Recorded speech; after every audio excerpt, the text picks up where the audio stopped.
Mais pourquoi les entrepreneurs expatriés à Dubaï copinent avec l'extrême droite? Je te raconte. Sur internet, podcasts et vidéos d'entrepreneurs installés à Dubaï cartonnent. Ils vantent leur train de vie, permis grâce aux cryptos ou aux formations en ligne. J'ai acheté il y a quelques mois un des plus beaux appartements de Dubaï. On check ça tout de suite. Ils critiquent souvent les taxes et les impôts en France. Mais payer 27% comme c'est le cas en France pour aller dans une ville où c'est sale, où t'es pas en sécurité, etc.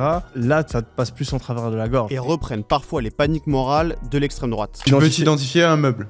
Bah pourquoi pas. Tu peux t'identifier à une table. Mais pourquoi pas. C'était envie, Non, ça pour te fait sur du plaisir. n'importe quoi les mecs. Mais C'est pourquoi ce que tu penses. Depuis quelques mois, certains de ces entrepreneurs se retrouvent à échanger avec des personnalités clairement marquées à l'extrême droite. Comme dans le podcast Sans Permission, animé par les entrepreneurs Oussama Ammar, Yomi Denzel et Antoine Blanco. L'émission, qui cumule des centaines de milliers de vues, a reçu le youtubeur masculiniste La Menace, qu'on vous présentait il y a quelques mois. Il a pu détailler son admiration pour Vladimir Poutine. Est-ce qu'il y a un intérêt pour les Russes, pour la population russe, à voter pour quelqu'un d'autre que Poutine, sachant qu'en 20 ans de pouvoir, il a amené la Russie sur un niveau mondial, économiquement parlant, il a fait des choses incroyables pour la Russie. Donc... Ils ont aussi invité le Raptor, un youtubeur bien en place dans la fachosphère depuis des années. Lui, y a défendu sans contradiction son attachement à la peine de mort.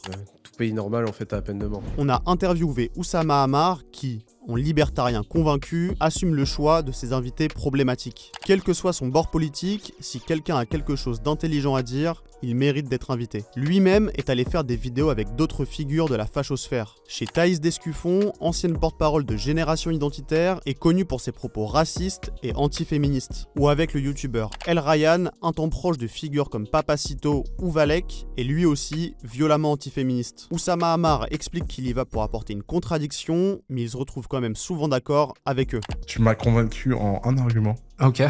Du coup, ces entrepreneurs et figures d'extrême droite se retrouvent à aimer les mêmes personnalités politiques, ultra-libéraux et anti-woke assumés. Donald Trump, Javier Milei et bien sûr Elon Musk. Tout ça, on vous le raconte sur streetpress.com. Je vous mets le lien dans la bio et n'oubliez pas de vous abonner.